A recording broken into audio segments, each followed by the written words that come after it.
Okay, you got the air hooked up. Brake set, and you push yourself a button up here, if I remember right. Oh, so how do you push it?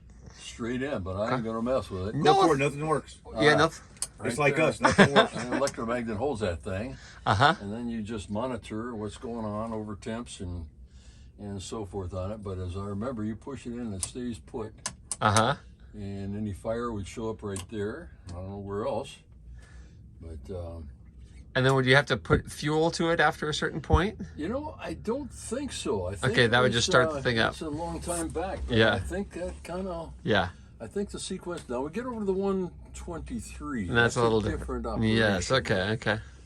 That's a little different. So what's the? You got four kind of a throttle quadrant on the left, but you got something on the right. What's that? Well, that guy there gets to fly once in a And while. they do too. the same thing. Yeah, they're okay. It's identical. It's just too far apart. Oh, it's just one flap and one gear yeah. handle, but This thing used to be facing north. Yeah, just look at the distance And what between happened these was guys. we had a microburst.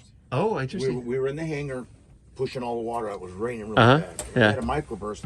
I'm from California, and I know what an earthquake feels like. Yeah. I have earthquake from the waist down. This was from the waist up. I go, that was weird. Well, this guy pulls up.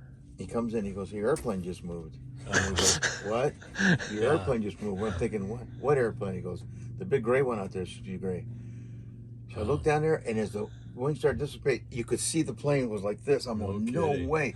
He said, "What happened was when the microburst came down, then it was muddy and rainy, and it just started scooting the plane. It didn't actually tip, but it started scooting the plane. Slid it around.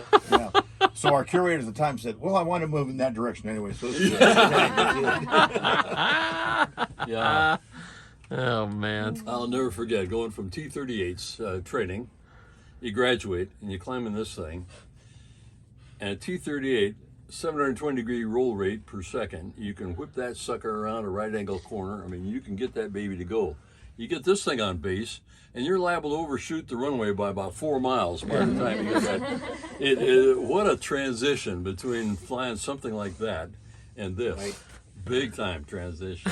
Walter still talks about the T-38. That's probably his that most leaves an favorite plane indelible impression. Yeah. I was just telling Pete, I'm not sure there's a plane in the Air Force today that has the roll rate of a T-38. 720 degrees per second. Lord, God, that keep your brains. Yeah, that would You knock hurt your yourself brain now. up. Yeah, you can. You hurt yourself.